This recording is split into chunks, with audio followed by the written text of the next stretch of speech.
Hello everyone, welcome back to my channel. जैसा कि आपको पता होगा कि इस टाइम मैं मॉडर्न हिस्ट्री कर रही हूँ और वो ऑलमोस्ट ख़त्म होने वाली है। मतलब 5-6 चैप्टर बाकी है। इंडियन नेशनल मूवमेंट से मेरा टॉपिक बाकी है, तो आज मेरा 3 बजे तक कंप्लीट हो जाएगा। उसके बाद आज से ही मैं फाइनल रिवीजन करूँगी। जितने भी सब्जेक्ट है उसकी घटना चक्र लगा लूँगी और लास्ट में एग्ज़ाम टाइम पे जो भी इम्पोर्टेंट पॉइंट है सिर्फ उसको मैं पढ़ूँगी। तो अभी बस लाइब्रेरी के लिए तैयार हो गए हैं, नाश्ता करते हैं फिर लाइब्रेरी के लिए निकलेंगे।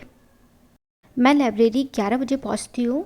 तो मैं आपको एक एडवाइस भी देना चाहती हूँ कि अगर आप नाइट पर्सन हो, आप रात को पढ़ना स्टार्ट करते हो, बट आप एक्सट्रीम नाइट पर्सन कभी मत बनिएगा, क्योंकि जितने भी एग्ज़ाम होते हैं वो सुबह होते हैं। तो आप अगर आपका शेड्यूल, आपका माइंड जो है वो रात को काम कर रहा है, तो आप एग्ज़ाम पे उतना ज़्यादा एफिशिएंट काम नहीं कर सकते हैं। तो जब भी एग्ज़ाम आने वाला हो तो उसके 1 मंथ पहले थोड़ा सा अपने चेंज करिए, मॉर्निंग पर्सन बनने की कोशिश करिए। मतलब एक्सट्रीम मॉर्निंग पर्सन भी नहीं कि आप 5 बजे उठ रहे हैं, अप्रॉक्स मतलब 8 बजे तक उठ जाइए, जिससे जब एग्ज़ाम टाइम होगा ना तो प्रॉब्लम नहीं होगी। तो आज ना मतलब जब मैं तैयार होगी उसके बाद मैं अनकंफर्टेबल फील करने लगी, मुझे अजीब सी एनजाइटी होने लगी।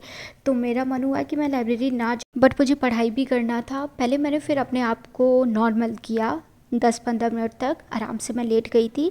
तो अगर आप भी डीमोटिवेट फील करते हो, आपको भी कभी एंजाइटी होती है, स्ट्रेस होता है, तो अपने आप को फोकस करिए, मतलब अपने आप को टाइम दीजिए कि जब तक आप सही नहीं हो जाते तो किसी चीज़ पे प्रेशर मत करिएगा। ये मतलब एक अच्छी एडवाइस मैं देना चाहती हूँ, बिकॉज मैंने भी अपने आप को प्रेशर कर करके बहुत चीज़ अपनी मेंटल हेल्थ को, इमोशनल हेल्थ को बहुत ज़्यादा इफ़ेक्ट किया है। तो ये थोड़ी सी एडवाइस थी। अब पढ़ाई की बात आते हैं। कल मैंने इंडियन नेशनल मूवमेंट का फर्स्ट फेज़ वाला कंप्लीट कर लिया, मतलब मॉडर्निस्ट वाला कंप्लीट कर लिया है। 1885 से 1905 तक कंप्लीट हो गया। आज सेकंड फेज़ करना था जिसमें एक्सट्रीमिस्ट वाला करना था। उसके बाद जो थर्ड फेज़ होगा वो 1917 से लेकर 47 तक रहेगा, वो गांधीयन पीरियड वाला रहेगा, मतलब गांधी से रिलेटेड सारा कुछ रहेगा। तो ये जो 3 फेज़ में इंडियन नेशनल मूवमेंट हुआ है उसकी सारी डिटेल आपको अच्छे से याद होने चाहिए। जिसने भी पार्टिसिपेट किया, जिसका भी मैक्सिमम रोल था, इम्पॉर्टेंट रोल था, आपको आपको पता होने चाहिए। तो ये मेरे इंडियन नेशनल मूवमेंट वाले नोट्स हैं। तो मैंने बहुत शॉर्ट में बनाया था, 1 पेज में सारे नोट्स आ गए थे।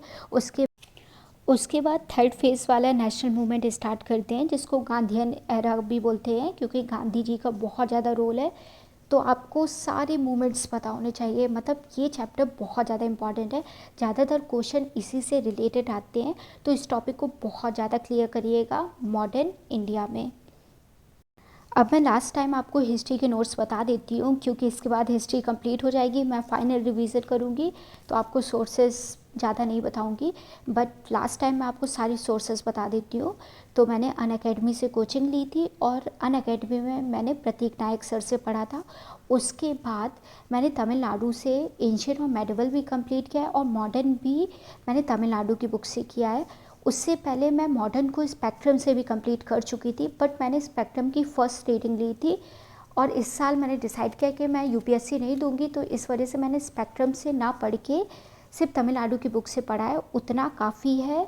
तो ये मेरे सोर्स थे। अब जो नेक्स्ट चैप्टर था वो था role of Tamil Nadu in Indian national movement और जस्टिस पार्टी रूल। तो इन दोनों टॉपिक को मैंने कंप्लीट कर लिया। तो अब बज रहा है 3, तो लंच करने चलते हैं सबसे पहले। तो आज था लंच में सैंडविच, जो मुझे बहुत ज़्यादा पसंद है। अब मैंने लंच किया, उसके बाद अब नेक्स्ट चैप्टर स्टार्ट करते हैं। तो नेक्स्ट चैप्टर था कॉन्स्टिट्यूशनल डेवलपमेंट, इम्पॉर्टेंट चैप्टर, और इंडिया आफ्टर इंडिपेंडेंस। मतलब सिर्फ ये 2 चैप्टर बाकी थे और दोनों चैप्टर बहुत ज़्यादा इंपॉर्टेंट थे। तो इसको कंप्लीट करते हैं सबसे पहले। वन थिंग मोर, अगर आप तमिलनाडु बुक से पढ़ रहे हो, जो role of Tamil Nadu in Indian national movement है और जस्टिस पार्टी रूल, तो इन दोनों को सिर्फ सिंपल रीडिंग दीजिएगा और जो इम्पोर्टेंट पॉइंट है थोड़े बहुत नोट कर लीजिएगा। क्योंकि ये तमिलनाडु की बुक है तो उन्होंने तमिलनाडु वाला पोर्शन जो है वो बहुत ज़्यादा लेंथी वे में दिया है, तो इतना ज़्यादा इंपॉर्टेंट नहीं है। बस आपको कुछ पर्सनालिटी के नाम याद कर लेना, उनके जो इंपॉर्टेंट रोल है वो सब याद कर लीजिएगा। तो मैंने इसके नोट्स नहीं बनाया, डायरेक्ट बुक में हाईलाइट कर लिया था। तो अब बजाए 4, और 4 बजे तक मेरी हिस्ट्री पूरी कंप्लीट हो गई थी। तो मुझे ना थोड़ा सा अपने ऊपर प्राउड हो रहा था, क्योंकि मैंने 2 दिन में मॉडर्न कंप्लीट कर दिया है। मतलब मैंने सिर्फ से 2 दिन मैंने लगातार 10 घंटे दिया है, तो 20 घंटे में मेरी मॉडर्न कंप्लीट हो गई है। तो मुझे थोड़ा सा अच्छा फील हो रहा था कि अगर अच्छे से पढ़ा जा सकता है ना, तो बहुत जल्दी जल्दी चैप्टर कंप्लीट हो सकते हैं। तो अब मेरे सारे जो जर्नल स्टडी वाले सब्जेक्ट थे वो ऑलमोस्ट कंप्लीट हो गया, मतलब सारे मैंने कंप्लीट कर लिया। अब बारी है लास्ट रिवीजन की। तो मेरा है 14 मई को पेपर, तो 14 मई से पहले मुझे 2 बार रिवाइज़ करना है। तो मैंने टारगेट रखा है कि एक जो सब्जेक्ट है उसको घटना चक्र में 1 दिन में कंप्लीट किया जा सके।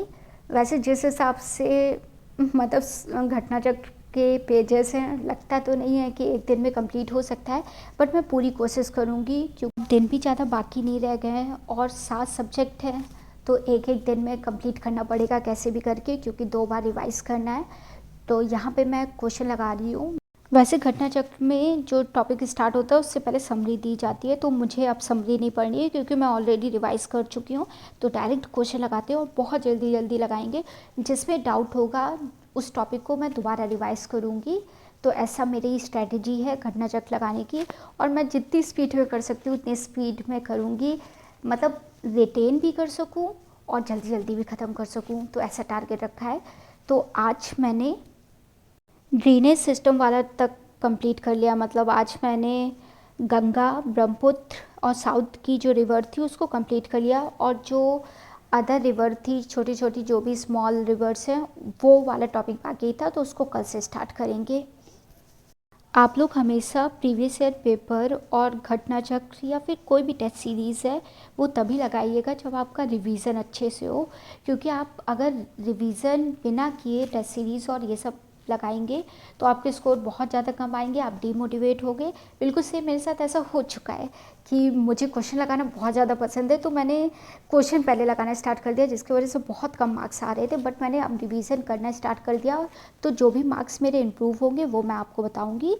तो अभी बचा है 7 और घर चलते हैं, और यहाँ पे मैं घर भी पहुँच गई हूँ। तो आज मैंने लंच कम्प्लीटली नहीं किया था, तो थोड़ा बहुत सैंडविच बाकी था, तो उसको चाय के साथ खाते हैं और बस आराम करते हैं। और अचानक से लाइट भी चली गई जैसे ही मैं ब्लॉग को एंड कर रही